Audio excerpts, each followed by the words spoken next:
Hi folks, hope you're keeping well.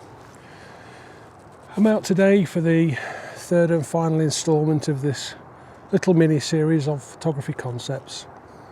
The first one, I took a look at how modern day photography is evolving and how it's pulling us along. Second video, took a brief look at social media and its risks and threats and how we can defend ourselves against it a little. Week 3 this week is a subject I've been trying not to cover and that's artificial intelligence. The murky world of post-processing and the modern tools that we've started to see trickle out into the hands of the masses. The sky replacement, artificial fog, turn that frown upside down and place a smile where it never was. That artificial intelligence. I guess you can sense my opinion of it already. Not that my opinion matters, but hey, I just want to have a quick chat about it, and I am going to try and make it quick today. I don't want to delve into this one too deep. It's quite divisive and it has many tendrils creeping out into all sorts of different aspects of photography and digital art, and it's not my place to be critical of it really. I'm a photographer, that's what I am, and that's what I will maintain to be. So the only reason I'm giving comment to it here is because it appears in the tools that I use for processing my photographs. I want to keep it brief and I want to keep it high level if I can. So for anybody who's not aware, anybody new to photography perhaps, anybody who's not yet delved into the world of Adobe Lightroom and Photoshop, all the other tools that are out there today, the competitive photographic processing tools.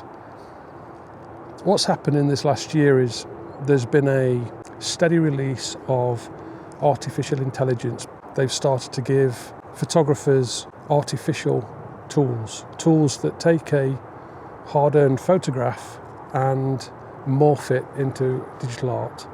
It changes shape from being a photograph into something else, and it's not really got a clearly defined name yet. It still gets called a photograph by many people, and that frustrates the birch bark out of me at times because it's not a photograph. So our photography processing tools, the software that we use, and I'm going to use 2 products, well 3 in fact today as examples. I use Adobe Lightroom and Photoshop, and I think they are still today's market leading photo processing software tools.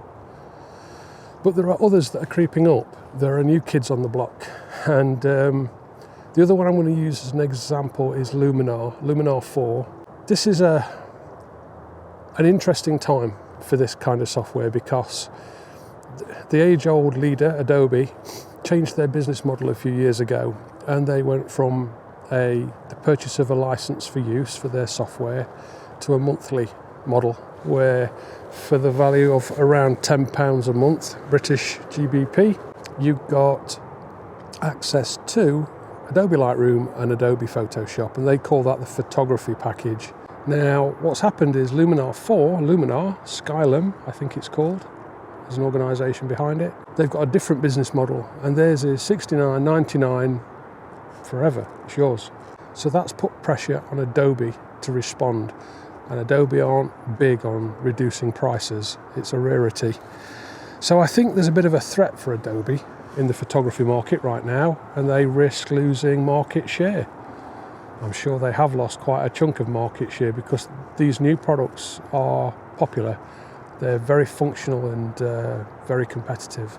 So it's an interesting time. Now what Luminar did is they bought out a tool a year or so ago, maybe longer, and it was called sky replacement. So you could take a photograph of this vista out here, and when you got that image back into Luminar, you could literally take the sky, change it for this murky grey, blue, brown thing, and put a glorious tropical sunset behind it.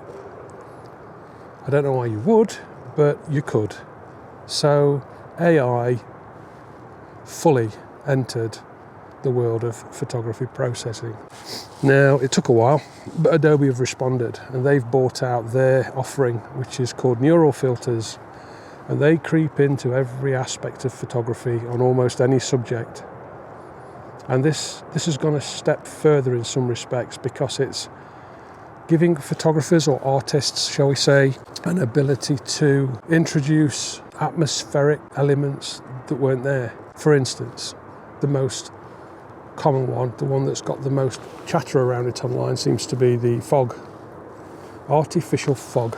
There's no fog today, but if I took shots out here, I could bring these images back into Lightroom, Photoshop particularly, and I could introduce fog into the background. There is none. It isn't present, it's not real, it's artificial. So this has created some division online. It's created a little bit of friction, I've noted as well. Some people are quite passionate about it and think it is a threat. It's quite a serious issue to some people, and I want today to just try and dissolve that a little if I can. All it is my opinion. This is meaningless in any way, shape or form. It's just one person's view, just one person's opinion.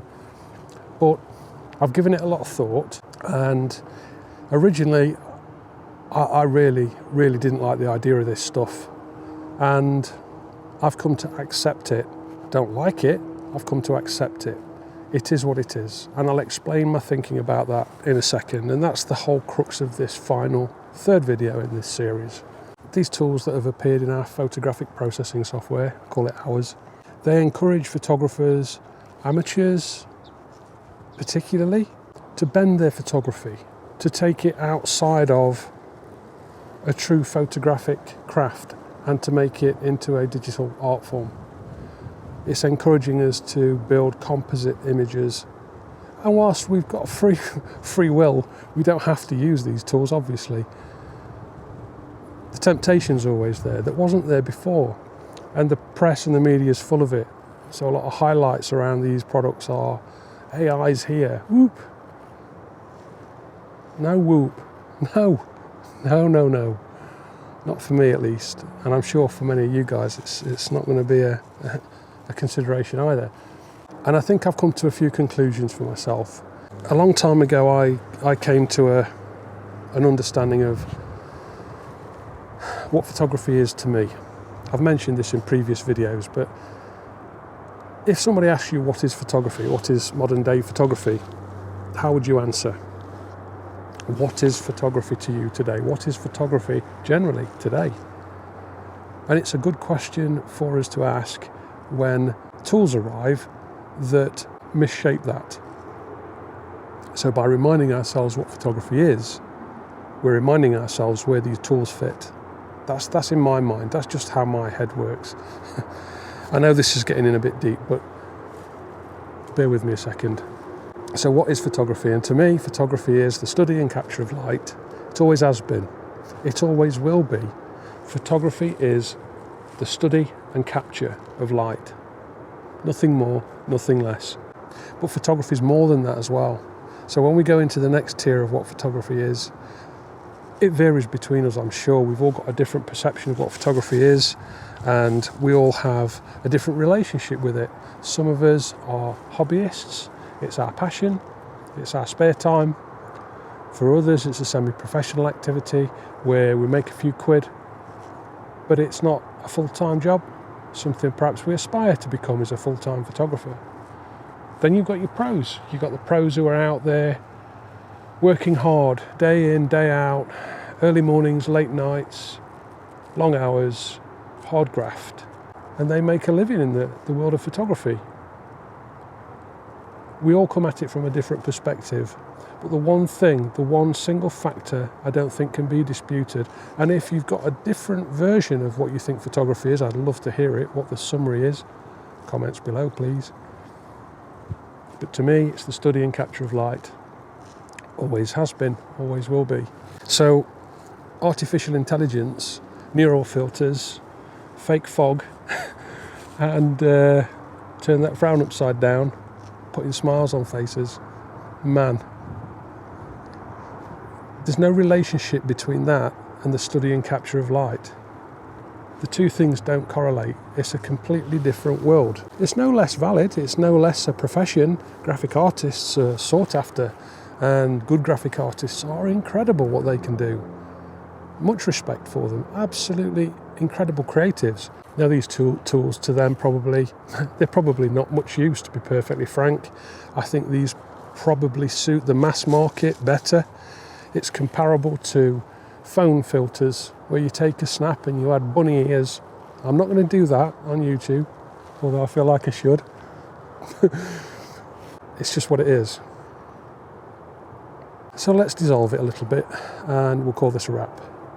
And online I've seen some quite strong posts where photographers clearly feel photography as an art form is threatened by this technological evolution. I get it, I completely do, and I can understand why some people feel quite, I wouldn't say disheartened, but they feel a little confused by it. It's like, what on earth's happening here? Why is this stuff coming and not other tools that we might be able to find value in? And why is Adobe doing this? And is it just a commercial?